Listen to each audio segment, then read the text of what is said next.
Irmãs e irmãos, mais do que nunca somos chamados a olhar para nossas vidas individual e coletivamente, independente de crenças.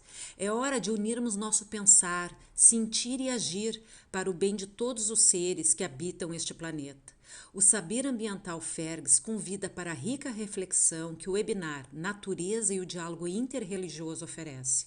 Assista, reflita, dialogue e se mobilize para uma vida com mais harmonia em todas as dimensões.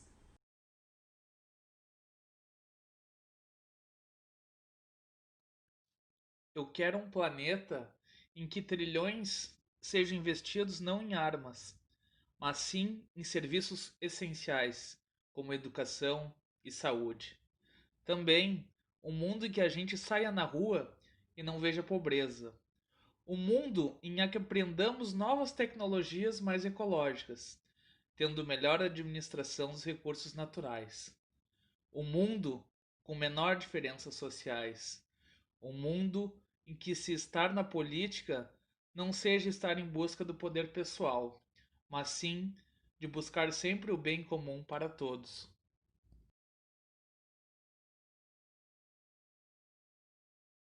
Os amigos da Federação Espírita do Rio Grande do Sul, muito obrigado pelo convite para estar aqui, para compartilhar este ciclo A Natureza e o Diálogo Interreligioso. Eu vou trazer a visão judaica sobre natureza, ecologia, meio ambiente.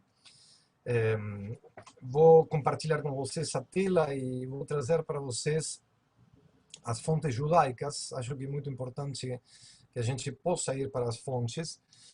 Eh, então vamos começar.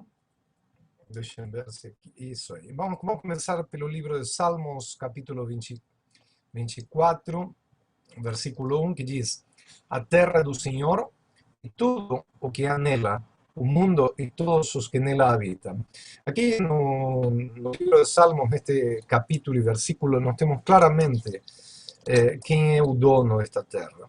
A gente tem que entender que como seres humanos apenas estamos como passageiros. Isso aí a gente também vai ver num outro versículo. Eh, no judaísmo enxergamos a Deus como criador de tudo. E quando falamos do criador de tudo, obviamente que contemplamos a natureza. A natureza também faz parte da sua obra de criação. Quando falamos de natureza, falamos de nós, seres humanos, falamos dos animais, falamos das plantas, dos árvores, de tudo aquilo que nós encontramos no planeta Terra. Então, dando continuidade às nossas fontes, pulamos agora para o livro de Salmos, capítulo 115, versículo 16. Os céus são os céus do Senhor, mas a terra ele a deu para os filhos dos homens. Aqui nós temos uma mensagem muito clara. Aquele que é o Criador de tudo, aquele que podemos definir em tempo passado, presente e futuro, é aquele que deu para nós essa terra. O que significa que ele deu para nós? Bom, nós temos uma responsabilidade. Isso significa dar para nós. Se, como falei anteriormente, nós somos passageiros nesta terra, então, dentro da nossa passagem por este mundo, nós devemos também contemplar e cuidar daquilo que nos foi dado. Quando a gente vai para o capítulo 1 do livro de Gênesis, versículos 26 a 28, encontramos: E disse Deus: Façamos homem à nossa imagem, segundo a nossa semelhança. Este aqui, façamos, por que este plural? E este plural, conforme os exegetas, é porque Deus está falando com os anjos.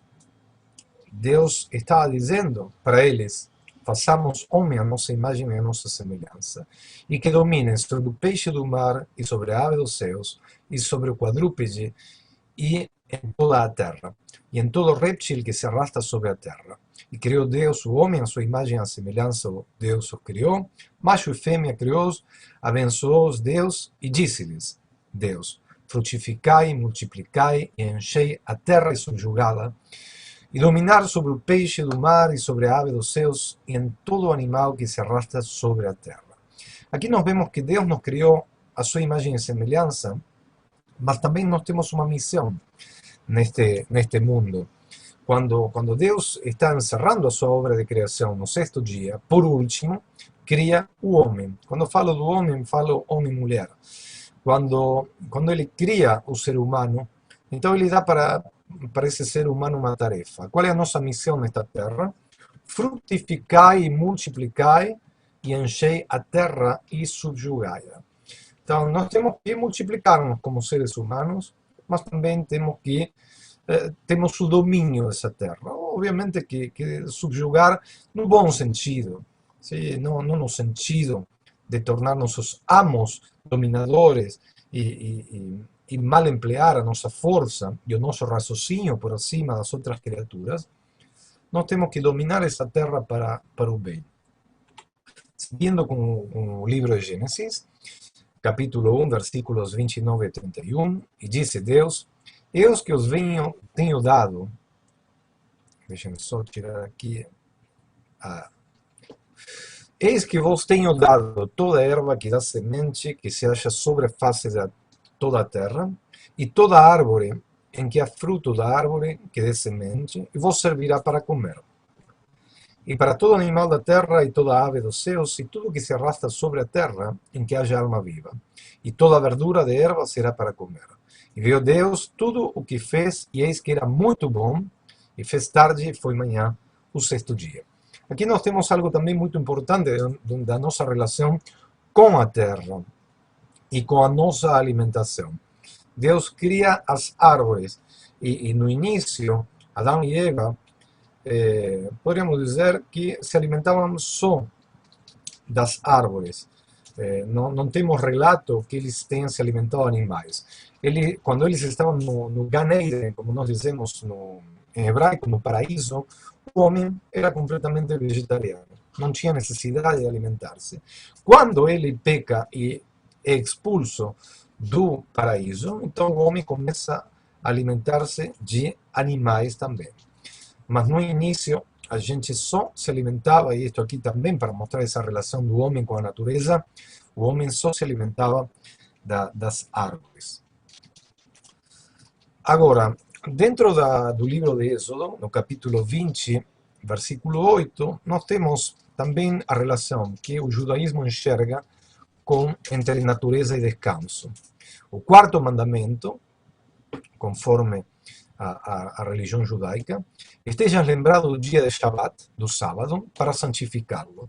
6 dias trabalharás e farás toda a tua obra, e o sétimo dia é Shabat do Eterno teu Deus, não farás nenhuma obra, tu, teu filho, tua filha, teu servo, tua serva, teu animal, e teu peregrino que estiver em tuas cidades. Porque em 6 dias fez o Eterno os céus e a terra e o mar e tudo o que há neles, e repousou no sétimo dia. Portanto, abençoou o Eterno o dia de Shabat e santificou. Aqui nós vemos também, dentro dessa obra de criação, este texto é tirado dos 10 mandamentos. O quarto mandamento faz referência ao Shabat, que é o dia de descanso e repouso do povo de Israel, mas também nós vemos aqui algo importante. Nessa relação homem-terra está também o descanso que tem a ver com todos nós, todos os habitantes da terra, tu, tua filha, tua família, mas também o peregrino que estiver entre vós. Deus descansou, repousou no sétimo dia, então nos convida também a repousar e a descansar no sétimo dia. Ali nós vemos também como damos lugar e como Deus dá espaço para a regeneração dessa natureza. Tanto a terra como nós, seres humanos. Aquilo que nós chamamos hoje de reciclagem, a gente precisa se reciclar para produzir melhor. Bom, isto aqui está dentro da base do descanso. Temos outro conceito que envolve natureza, e em hebraico chamamos de Shnat Shemitah, o ano sabático. Vamos agora para o livro Levítico, capítulo 25, versículos 3 a 5. 6 anos semearás teu campo, e 6 anos podarás tua vinha, e recolherás o teu produto. E no sétimo ano, Shabat, sábado, de descanso será para a terra. Sábado no nome do Eterno. Teu campo não semearás, e a tua vinha não podarás, o que nascer por si mesmo, depois da ceifa, não cegarás, e as uvas separadas por ti da tua vinha não colherás, ano de descanso será para a terra. O sétimo ano, que nós chamamos de sabático, e quem trabalha ou está dentro do âmbito acadêmico sabe que o ano sabático é um ano de descanso, de repouso, mas o objetivo principal deste ano de repouso e descanso, depois de um período de 6 anos, é justamente dar descanso de um ano para a terra, que essa terra possa recobrar os seus minerais para depois recomeçar o seu processo com toda a força. E dentro desse descanso obrigatório pela lei judaica, não é apenas que vai descansar a terra, também é um ser humano que trabalha essa terra. Obviamente que quando sabiam que chegava o ano sabático, acopiavam mais alimentos previamente para não passar fome.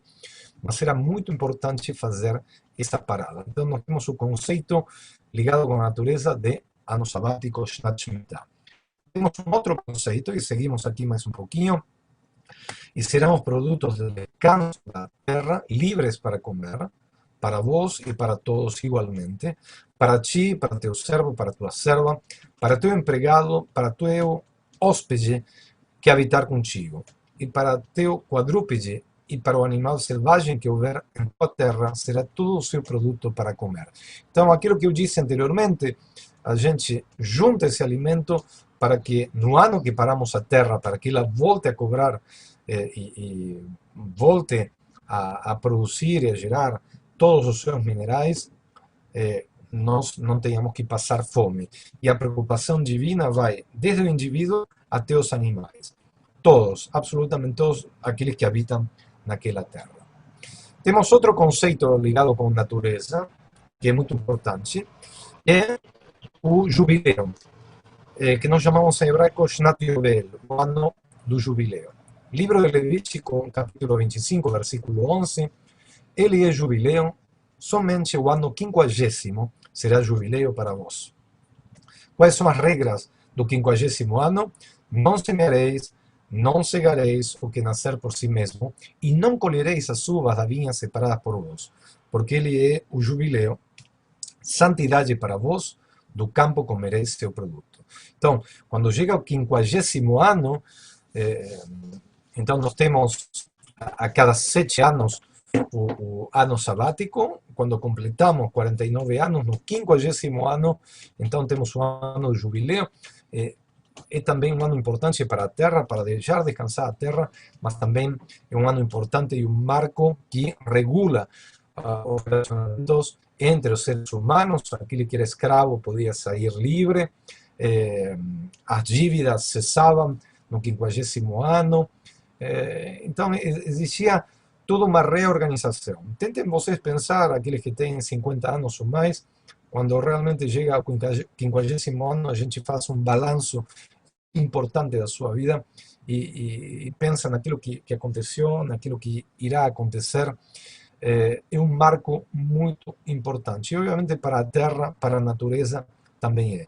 Como o povo de Israel, nos seus primórdios, era um povo completamente agrícola e pastoril, ¿sí? Nós tínhamos pastores e trabalhávamos a terra, todo aquilo que tinha a ver com a natureza era muito marcante na organização social. Então as pessoas também se organizavam em base à terra e em base às festividades, as principais festividades judaicas, a Páscoa judaica, Pesach, Shavuot, Sukkot, a Páscoa judaica, Pentecostes e a Festa das Cabanas, está tudo regulado por acontecimentos agrícolas. Está todo relacionado com acontecimentos ligados com a natureza. E também aquilo que nos indica a festividade também está relacionado com os ciclos da lua. O nosso calendário, um calendário que se rege pela lua. Então, todo esse ciclo é importante para determinar a nossa vida e organizar as nossas comemorações. Antes falava que somos apenas passageiros. A gente vai para o livro Levítico, versículos 23 a 24, e a terra não será vendida em perpetuidade, porque minha é a terra. Pois peregrinos e moradores da terra vos sois, para mim. E em toda a terra da vossa posição, redenção concedereis à terra. Aqui nós temos um conceito muito, muito importante. A gente, às vezes, acha que será eterno, mas eterno apenas é Deus. A gente está como passageiro. A terra é de Deus, não é nossa. A gente apenas está aqui para administrar aquilo que Ele criou. Então, com responsabilidade, nós temos que administrar sempre tendo a dimensão e a finitude. Nós somos seres finitos, seres passageiros e seres finitos. História de Jonia Meagel, esta é uma história talmúdica. Certa vez, nas suas viagens, um personagem chamado Jonia Meagel viu um velho plantando uma alfarrobeira e perguntou-lhe quando presumia que a árvore desse fruto. E perguntou-lhe quando presumia que a árvore desse frutos. Dentro de 70 anos, respondeu o velho. Esperas viver 70 anos e comer os frutos de teu trabalho? Quando vim ao mundo, não encontrei um deserto, replicou o ancião. Os meus antepassados plantaram para mim antes que eu nascesse. Assim, eu planto para os que vierem depois de mim. Esta história de Jonia Meagel é uma história muito clara. Assim, para que a gente vai se preocupar em plantar 70 anos? Às vezes nem conseguimos viver 70 anos. E antigamente as pessoas, a expectativa de vida era muito menor. Mesmo que consigamos viver mais de 70 anos, quantos anos iríamos aproveitar da sombra, dos frutos daquela árvore? E Jonia Meagel foi um tanto egoísta. Assim, para que nos preocupar com aquilo que a gente não vai conseguir enxergar e não vai poder apreciar? E aqui a resposta é muito simples. Quando o ancião respondeu, sim, quando eu cheguei ao mundo já existiam árvores, que alguém também se preocupou por plantar. Então, acho que isto aqui também é uma mensagem muito importante. Nós temos que preparar este mundo, não apenas para nós, mesmo que a gente não possa usufruir dos frutos e da sombra daquela árvore, nós temos que preocupar-nos por manter este planeta para as próximas gerações. Nós vemos o que acontece em muitas regiões do mundo, especialmente na nossa Amazônia, a desflorestação. Se o ritmo de plantar fosse o mesmo, sim, de cortar as árvores, o equilíbrio seria diferente. Mas hoje as pessoas estão mais preocupadas por desflorestar que por plantar. Aqui nós temos também algo interessante dentro do judaísmo, e aqui já estou nos minutos finais. Existe uma ciência chamada de Gematria. Gematria é cada letra do alfabeto hebraico tem um valor numérico. Então aqui vocês podem ver, tem unidades, dezenas e centenas. Cada letra representa assim um valor. Aleph 1, Bet 2, Gimel 3, Dalet 4, assim sucessivamente, Yud 10, Haf 20, Lamed 30, Kuf 100, Reish 200, Taf 400. Isto aqui é um exemplo para entender o que eu vou lhes falar posteriormente. Então, a combinação do valor numérico das letras do alfabeto hebraico traz para nós também mensagens. Vejam esta interessante mensagem.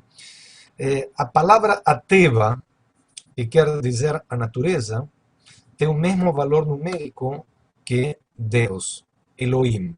As palavras ateva e Elohim têm o mesmo valor numérico. 86, ateva, a natureza, Elohim, que é um dos nomes de Deus, 86. Qual é a conclusão que tiramos disto aqui? Quando falamos de natureza, estamos falando também de Deus. Então, cuidar a natureza também é cuidar a Deus. Cuidar a natureza também é respeitar o Criador. Lembrando aquilo que nós vimos no início da minha apresentação. Nós somos criados à imagem e semelhança. Portanto, nós fazemos parte e temos dentro de nós essa faísca divina. Se nós cuidamos a natureza, estamos cuidando a nós mesmos. Para a parte final, Tikkun Olam, vivemos neste mundo e a gente vê esta natureza. Literalmente quer dizer melhorar o mundo. Durante a nossa vida devemos aperfeiçoar a obra da criação e corrigir o que está errado. Nós vivemos neste mundo onde tem muitas coisas erradas, mas nós temos o caráter de parceiros de Deus. Em Eclesiastes, onde é usado o sentido de endereitar, reparar ou modelar, isso que quer dizer tikkun olam. Carrega mais do que uma única implicação. Nós temos que melhorar o mundo, a sociedade, a natureza, a comunidade, o universo, e também devemos melhorar na nossa esfera espiritual, corrigindo o mundo, ordenando o mundo ou a sociedade corretamente.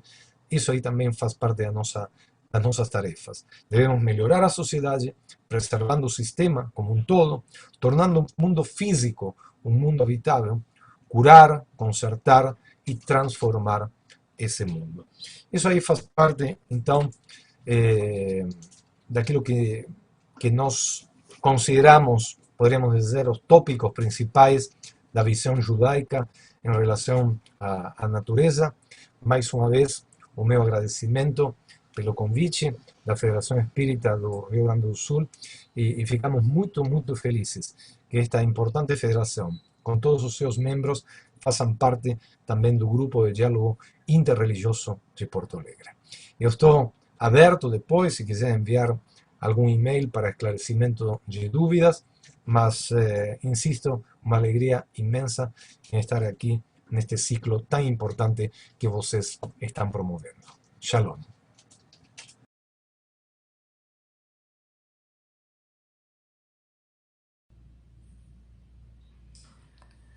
Em primeiro lugar, saúdo os irmãos e as irmãs e uma palavra de agradecimento ao irmão Gabriel Salum, presidente da Federação Espírita do Rio Grande do Sul, e pela iniciativa elogiável e urgente promovida pela gestão do saber ambiental da FEDEX.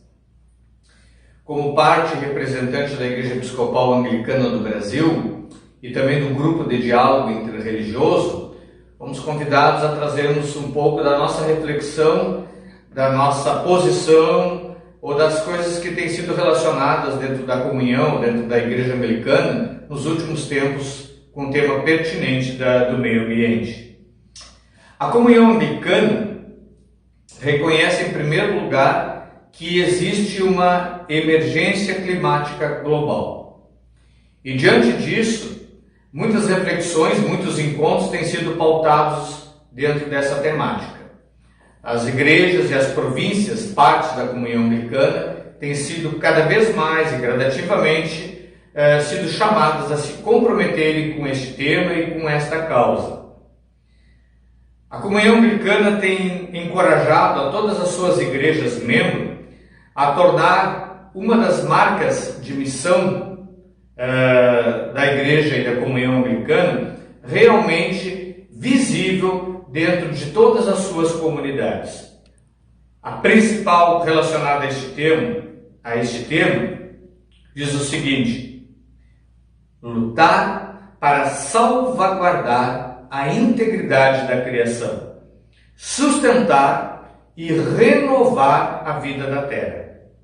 Isso é um chamamento a um testemunho vivo de nossa fé e tem exortado a todas as igrejas anglicanas ao redor do mundo a promoverem um tempo de descanso, um tempo ou uma temporada para se comprometer com a obra criada, um tempo da criação, principalmente como um dia em específico de reflexão e de arrependimento público também. Temos sido chamados a desenvolvermos um plano de ação e recursos para uma vida sustentável em nível individual, paroquial, diocesano e provincial, incluindo políticas e procedimentos para minimizar toda forma de desperdício, aumentar o uso de energias renováveis e incorporar cuidados de criação na prática litúrgica, nos ofícios públicos, nas celebrações que realizamos. Temos sido convidados e também desafiados a realizarmos conferências de planejamento estratégico sobre os objetivos de desenvolvimento sustentável e as mudanças climáticas, assegurando o envolvimento de vozes indígenas, da juventude e das mulheres. E tudo isso tem sido sempre desafiado para que sejam relatados ao Conselho Consultivo Anglicano, para que a comunhão anglicana possa também reavaliar e avaliar e sempre procurar promover todas as práticas que deram certo e foram os objetivos alcançados. Também tem sido a Igreja chamada a identificar ameaças ambientais e climáticas em seu contexto e a desenvolver ferramentas para a preparação e a mitigação de desastres, ou mesmo adaptar as ferramentas, quem sabe já existentes.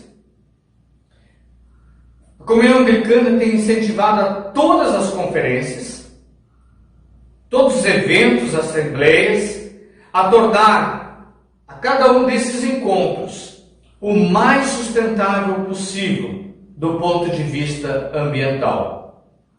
O pequeno e o mais simples e singelo exemplo: ao longo dos nossos encontros, não utilizar mais um copo plástico para o momento de intervalo, o nosso famoso momento de cafezinho, mas sim uma única caneca reutilizável, lavável, que será utilizada durante todo aquele evento. Uma maneira pequena, mas que demonstra este comprometimento, este sinal de engajamento com esta obra. Tem incentivado as igrejas membros a identificar e ajudar ativamente as comunidades mais expostas a riscos dentro da comunhão anglicana. Sabemos que muitas regiões são com muita facilidade assoladas por desastres climáticos. Tem encorajado as suas igrejas membros a desenvolver uma estratégia para a preparação para serviços de emergência e reabilitação pós-desastre, com relação aos desastres ou a esses eventos climáticos que pegam e surpreendem muitos locais do nosso mundo. A pessoa anglicana, quando ela professa sua fé e ela ingressa formalmente nesta comunidade, é através do rito do Santo Batismo. E um dos votos batismais, muito mais do que apenas aqueles aspectos que muitas vezes identificamos apenas como os votos espirituais assumidos por uma pessoa ou por uma família nesta ocasião, um dos votos tem a ver exatamente com este compromisso e com essa visão anglicana. O celebrante ou a celebrante pergunta à família ou à pessoa candidata ao batismo: lutareis para salvaguardar a integridade da criação? Ao que a pessoa que está sendo batizada, e se for uma criança, os seus padrinhos, madrinhas e os seus familiares respondem: assim farei, com a ajuda de Deus. Esse voto se encontra na liturgia, no rito do sacramento batismal, no livro de oração comum anglicano, no caso do livro brasileiro, na página 555.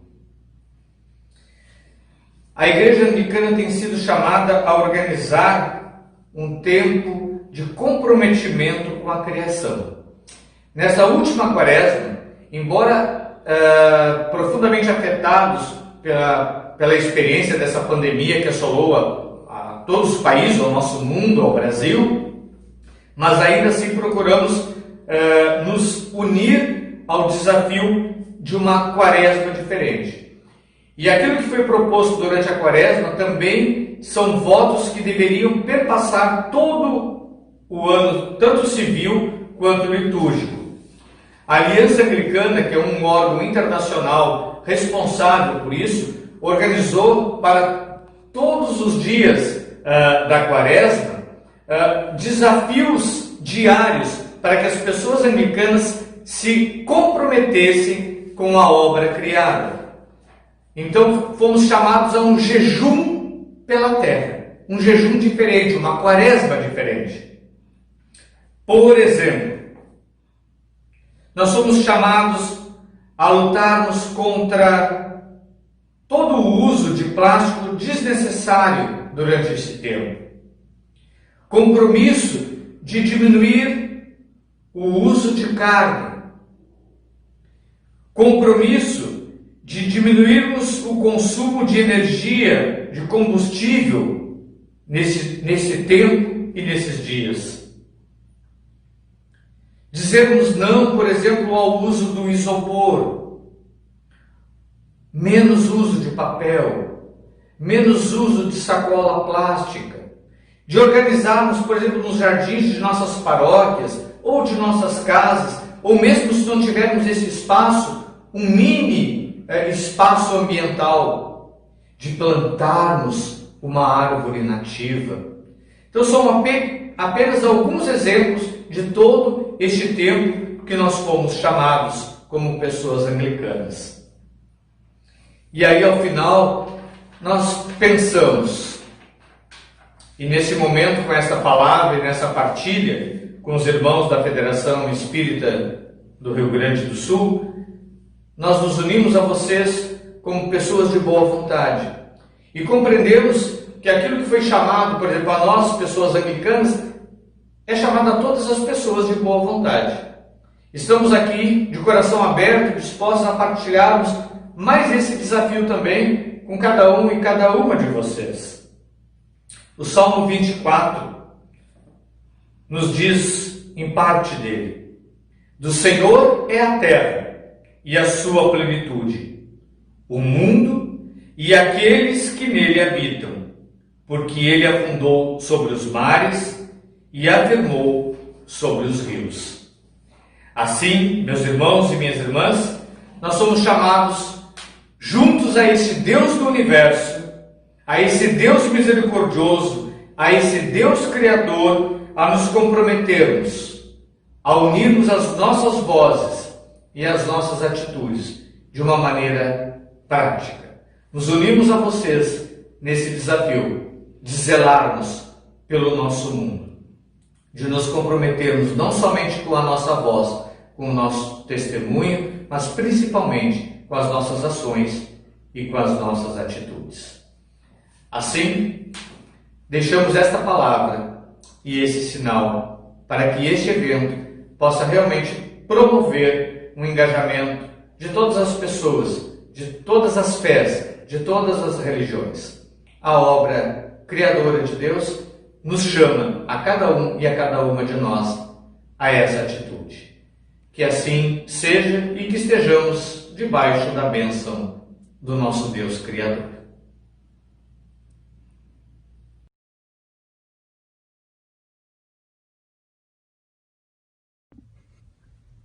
Olá, Monge Yaku-san com vocês, então, trazendo as contribuições do budismo para a discussão do meio ambiente, preservação socioambiental e sustentabilidade. É interessante, antes de mais nada, falar que nós temos diversas escolas budistas e várias delas têm uma preocupação com o meio ambiente, basta olhar os templos do budismo tibetano, as próprias diversas escolas japonesas geralmente ocorrem, são feitas nas montanhas, nos vales, em áreas de preservação. E eu sou de uma ordem que é do budismo japonês, chamada Soto Zen, Zen budismo, conhecido, tem outros tipos de Zen budismo, só que a nossa ordem, ela tem 3 pilares centrais, que são cultura de paz, meio ambiente e direitos humanos. E é interessante porque essas coisas se imbricam, Porque a gente pensa que o meio ambiente também é um dos direitos fundamentais do ser humano, Ter um ambiente propício, adequado, sustentável, com a extração inteligente de recursos naturais. E dentro do meio ambiente, a nossa ordem, ela destaca 5 princípios da vida verde, A gente tem, vou falar um por um, O primeiro é o proteger o verde da terra, Porque a terra é o lar da vida. No budismo, a gente fala de 3 tesouros, Que é Buda, Dharma e Sangha. Buda é o estado desperto, Buda não é Deus, ele é um conjunto, ele é um estado desperto, um estado de uma observação profunda da realidade assim como ela é.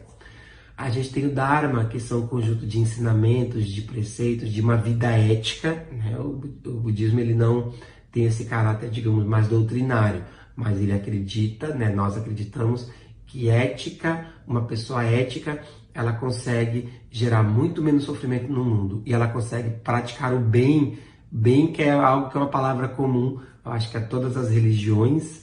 Então, alguém com preceitos éticos na sua vida, que tem uma vida ética, mesmo que não tenha religião nenhuma, não precisa ser budista para isso, a pessoa consegue gerar menos sofrimento, inclusive pensando em preceitos éticos aplicados à ecologia, né? Ao meio ambiente. E a gente tem a Sangha, que é a comunidade. Não é só comunidade, paróquia ou comunidade religiosa, né? De pessoas que praticam, por exemplo, essa prática zen budista. A gente fala da grande Sangha, que é a grande terra, né? A grande mãe terra, com a humanidade, que somos nós, mas também com todos os seres, as árvores, as plantas. Então, quando a gente fala de proteger o verde da terra, uma coisa que a gente fala na nossa ordem exatamente é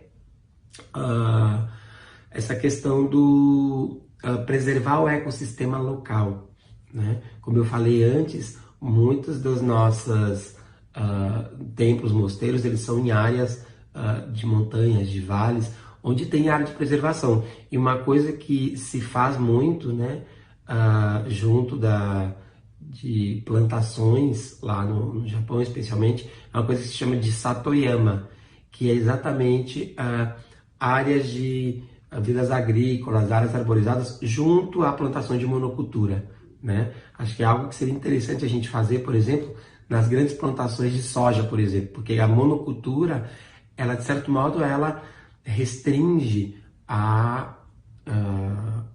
o ecossistema, a fauna, a flora local, principalmente, né? Quando eu falo do verde em especial.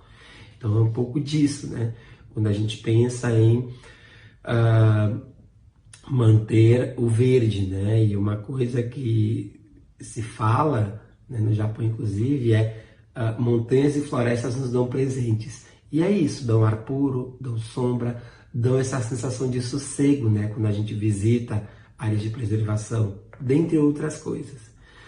O segundo elemento, né, para a preservação do meio ambiente, na nossa ordem, é o não desperdiçar a água. Afinal de contas, ela é fonte da vida. E é isso, né? Porque a gente pensa que a gente entrou numa relação muito mercadológica, né? Eu pago água, então eu tenho direito a usufruir. Eu pago luz, tenho direito a usufruir. Só que é importante pensar que mesmo com essa relação com o dinheiro, é um recurso natural. E por ser um recurso natural, a gente está falando de natureza, que é comum a todos nós. Então não é algo que por mais que eu pague, eu posso usar muito e vocês pouco. Nós somos muito privilegiados porque nós ainda temos água potável e energia elétrica, mas não sabemos até quando. Então um simples fechar de torneira, para nós, pode ser tão sagrado quanto uma grande liturgia, um grande ritual, uma grande cerimônia, uma meditação, uma oração. Então, a melhor forma de oração no dia a dia é exatamente ter esse cuidado, né? Mestre Keizan, que é um dos fundadores da nossa ordem, né? Nós temos dois fundadores, além do Buda histórico, a gente tem Mestre Dogen e Mestre Keizan. Mestre Dogen deixou coisas muito preciosas sobre meio ambiente. E Mestre Keizan disse uma coisa que é: a mente comum é o caminho. Eu não preciso ter um grande pensamento mágico para salvar o meio ambiente. Basta eu ter pequenas ações no cotidiano já fazer diferença no mundo, né? Separar o lixo é um exemplo, né? Tem gente que acha, ficou já meio cultural entre nós, mas tem gente que acha ainda que é uma bobagem. E não é. A gente consegue reaproveitar o lixo e produzir menos lixo para os grandes aterros sanitários que nós temos aí, né? E inclusive acaba gerando menos poluição para os lençóis freáticos, para as nascentes. Então, a gente sabe que a água é a fonte da vida. 70% do nosso corpo é feito de água, afinal de contas. Então é importante a gente ter esse cuidado, né? Essa questão de valorizar a água, né? Mestre Dogen, vocês terem ideia, uma vez ele recolheu água do rio e ele disse o seguinte, né? Que esta água traga bênçãos a 100 milhões de pessoas após mim. porque é um pouco disso, né? Ele é a questão do não desperdiçar. Ele chegou a voltar metade da água do balde, ele pegou só o essencial. Não é porque eu pago que eu tenho direito de abusar, porque vai faltar para gerações futuras, né? E tem estudos aí. Tem uma área da saúde, que é a saúde planetária, que já fala disso, afinal de contas. A gente tem um terceiro princípio na nossa ordem, que é o não desperdiçar combustível ou eletricidade. Eles são a energia da vida, como eu falava antes. É recurso natural, a eletricidade é isso, né? Basta a gente nos observar, a gente perceber em nós mesmos como a gente fica irritado quando fica alguns minutos sem energia elétrica, né? Não tem TV, não tem internet, as coisas da geladeira começam a degelar, perder temperatura. Então, a gente pensa em gerações antes de nós que não tinham o privilégio da luz elétrica, mas é importante a gente pensar depois de nós ainda poder ter a oportunidade de ter energia elétrica, se vem pensando em outras possibilidades, como energia solar. Então, tem esse aspecto macropolítico do meio ambiente, mas no dia a dia é importante a gente pensar esses cuidados, né? Se fala de... tem cálculo que se faz, né, de pessoas tomando as medidas como a questão do banho, do tempo de banho, das lâmpadas acesas, do tempo de TV ligada, por exemplo, né, a questão do ar-condicionado. A gente, claro, a temperatura externa já é um reflexo do que a gente vive, mas a gente tem esse cuidado, né, de ter esse olhar maior, mais profundo e sutil, e pensar no quanto a gente pode economizar, inclusive financeiramente, quando pensa em luz elétrica, mas pensar também no desperdício que muitas vezes ocorre numa sociedade em grande desenvolvimento. A gente tem grandes centros urbanos, e mesmo quem está em centros rurais pode ficar rarefeito, inclusive, para essas pessoas, né? Zona rural, a gente acaba pensando às vezes em grandes latifúndios, mas existe o pequeno produtor que, infelizmente, talvez às vezes aquelas regiões falta e tem muita queda de energia. Então a gente tem que ficar atento a isso, né? Pensando, acima de tudo, na preservação socioambiental. Eu falo socioambiental pensando no meio ambiente, na sociedade como um todo, né? A gente tem um quarto princípio, que é a manutenção do ar limpo, né? Mantém o ar limpo, ele é a praça da vida. Então, às vezes parece que preciso fazer grandes medidas com as indústrias. Claro, tem uma discussão maior acerca disso, mas é importante pensar que nós, tendo cuidados simples, com o cuidado com o lixo, e eu consigo reduzir emissão de carbono. Eu tenho cuidado, se eu tenho um automóvel, fazer manutenção, né? Se eu sou obrigado a fazer manutenção, inclusive, né, por leis. Tem leis que falam disso para reduzir a emissão de carbono. Então, a gente pensar nisso é tão sagrado, como eu já falei, quanto uma grande liturgia, uma grande cerimônia. E, por fim, o coexistir com a natureza, né? A natureza, a gente fala que é a encarnação de Buda, né, por assim dizer. Mestre Dogen, ele dizia, se eu cuidar das montanhas, as montanhas cuidarão de mim. Isso é muito precioso, porque é entender que a gente coexiste. Uma das primeiras frases que Buda falou foi: eu, todos os seres, juntos com a Mãe Terra, simultaneamente nos tornamos o caminho.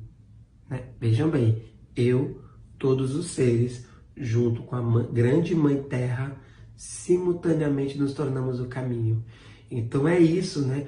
A gente convive entre nós, e mesmo no centro urbano, ter os pequenos cuidados com lixo, e poder ter esse entendimento que todos os seres somos o caminho, é um pouco desse olhar mais amplo para a preservação socioambiental, seja ela na propriedade rural, de área de preservação, ou numa monocultura, ou numa área urbana, que a gente possa ter esse olhar maior de convívio com a natureza, que anda aí reclamando, e a gente vem pagando o preço, né? Eu falei da saúde planetária porque tem pessoas que vêm padecendo na sua saúde individual e coletiva por causa de efeitos já envolvendo mudanças climáticas.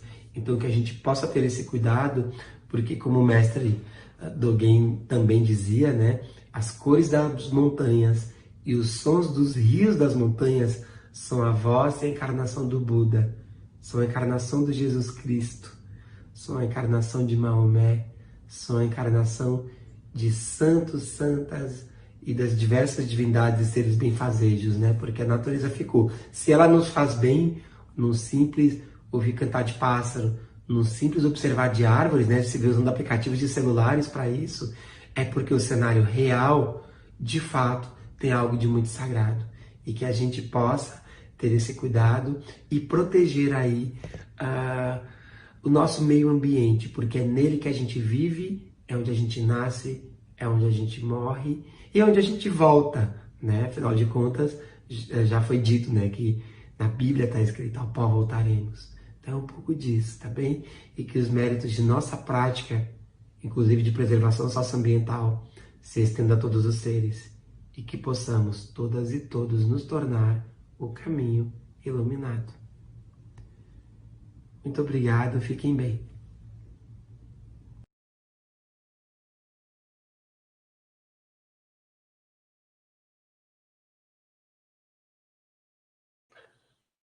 Olá, bom dia. Queremos saudar, abraçar com muito carinho aqueles que estão nos acompanhando nesse fórum da nossa área do saber ambiental da Federação Espírita do Rio Grande do Sul, nesse momento de diálogo interreligioso em que estamos celebrando juntos o Dia do Meio Ambiente. E a grande forma de fazermos essa celebração é através de reflexões profundas que sejam capazes de tocar os nossos corações e estimular, especialmente, a transformação das nossas condutas. A contribuição que a doutrina espírita traz, que nós queremos destacar nesta manhã, para os aspectos de sustentabilidade, de valorização do meio ambiente, é justamente a afirmativa de que o orgulho e o egoísmo, eles são os vícios radicais. Eles são a origem de todos os males. É por isso que um dos grandes obstáculos à sustentabilidade é justamente o orgulho e o egoísmo. E por que falamos nisso? O conceito de sustentabilidade, ele tem sido construído, visitado, disseminado ao longo das últimas décadas.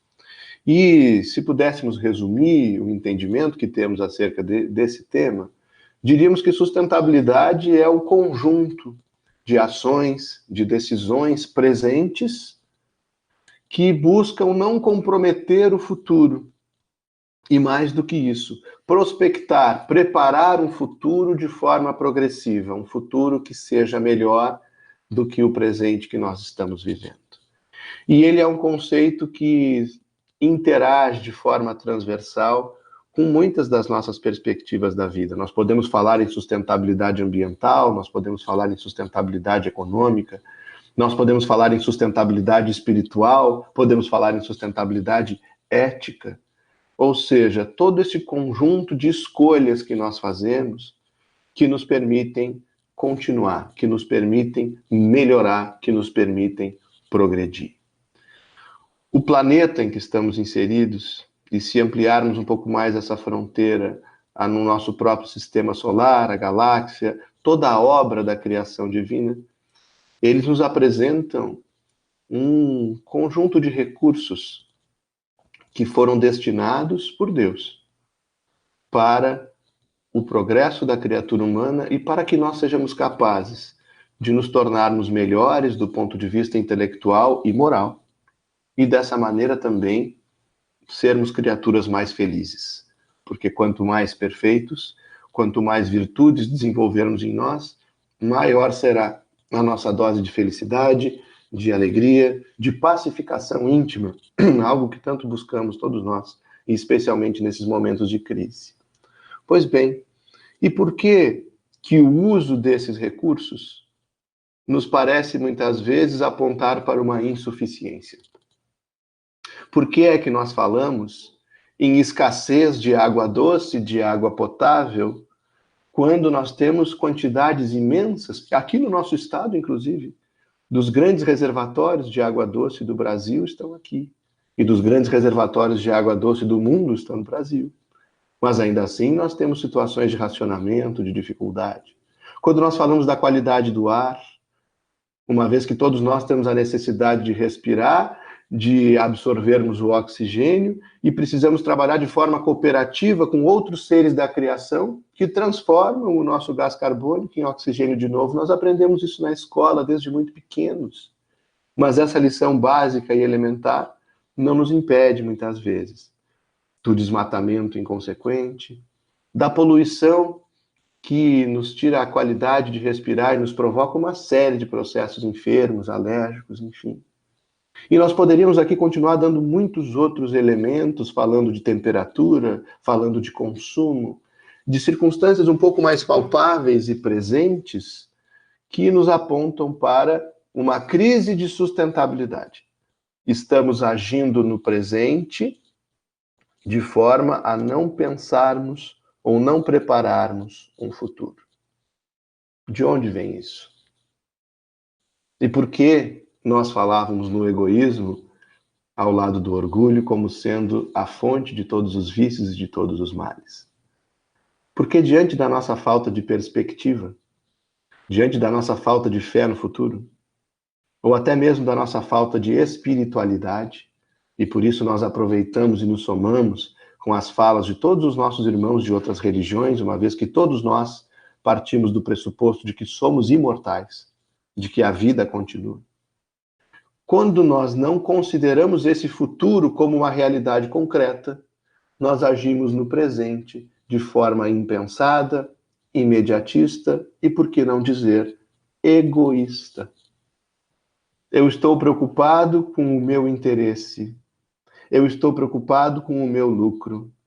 Eu estou preocupado com recursos que durem 5, 10, 15 ou 20 anos, porque, afinal de contas, a minha vida física também vai se extinguir em um prazo desses, ou um pouco mais além. Então, nós temos o egoísmo nos impedindo de progredir, porque nos esgota no presente e nos faz menos solidários com o futuro, com as próximas gerações. E nós temos o egoísmo comprometendo o próprio presente, uma vez que nós prestamos atenção nos interesses individuais, familiares, regionais, e quando esses interesses se chocam, nós nos tornamos inimigos. Inimigos em ideologias, inimigos entre nações, inimigos lutando de uma forma primitiva, e não mais como fazia o homem mais primitivo do passado que lutava pela sobrevivência. Nós lutamos pela supremacia do ego, da imagem, pelo interesse imediato. Nós lutamos pelo egoísmo e pelo orgulho. E quando a doutrina espírita vem desvendar para todos nós a realidade da imortalidade e da reencarnação, nós percebemos que o planeta em que habitamos está sendo preparado para os nossos filhos, sim, para os nossos netos também, mas para nós próprios. Que se trabalharmos por isso, teremos a oportunidade de reencarnarmos aqui no futuro. E hoje, já somos herdeiros daquelas escolhas que fizemos ontem. Olha a sustentabilidade se desdobrando. Da mesma forma como nós vamos herdar logo ali as escolhas, as prioridades que elegermos hoje. E como se não bastasse a nossa distração, a nossa inconsciência coletiva sobre esses temas, chega-nos então um coronavírus. Chega-nos uma pandemia. E uma pandemia que traz consigo reflexões dolorosas, desencarnações em massa de pessoas retornando à espiritualidade, situações de periclitância de saúde pública, de economia e de toda sorte de recursos. E o que é que nós vamos extraindo dessa oportunidade divina que a pandemia nos traz? que nós precisamos uns dos outros. A pandemia nos ensina que nós não temos condições de nos isolarmos. Nós podemos fazer e precisamos fazer o distanciamento social, o cuidado para superarmos essa adversidade, mas nós não conseguimos nos isolar em classes sociais, em atividades produtivas. Os próprios países, nós temos a circunstância do vírus se espalhando pelo mundo e nos resta apenas a perspectiva e a possibilidade de colaborarmos. A competição e a indiferença não nos servem do ponto de vista pessoal e não nos servem do ponto de vista coletivo. O orgulho e o egoísmo, como obstáculos de sustentabilidade, começam a ceder. E nós temos um clamor vigoroso que conta com os nossos ouvidos e corações abertos nesse momento, para que nós possamos nos unir, para que nós possamos construir o futuro para nós mesmos e para as próximas gerações, nos desvinculando dessa soberba de autossuficiência ilusória. O Dia do Meio Ambiente traz para nós uma das mais vigorosas lições de solidariedade, de fraternidade, de interdependência e de amor que a humanidade viveu nas últimas décadas. Está muito clara para nós a mensagem de Jesus quando nos diz que o maior mandamento é amar a Deus acima de todas as coisas e ao próximo como a si mesmo. E se a referência disso tudo é o amor a si mesmo, nós vamos distanciando o amor das nossas vontades imaturas. Então eu preciso pensar no que eu estou consumindo. Eu preciso pensar na minha contribuição individual, que passa da separação do lixo à prece, que passa do cuidado com a emissão de poluição para os pensamentos edificantes, gerando ambientes saudáveis em que as pessoas se sintam estimuladas a cooperarem umas com as outras.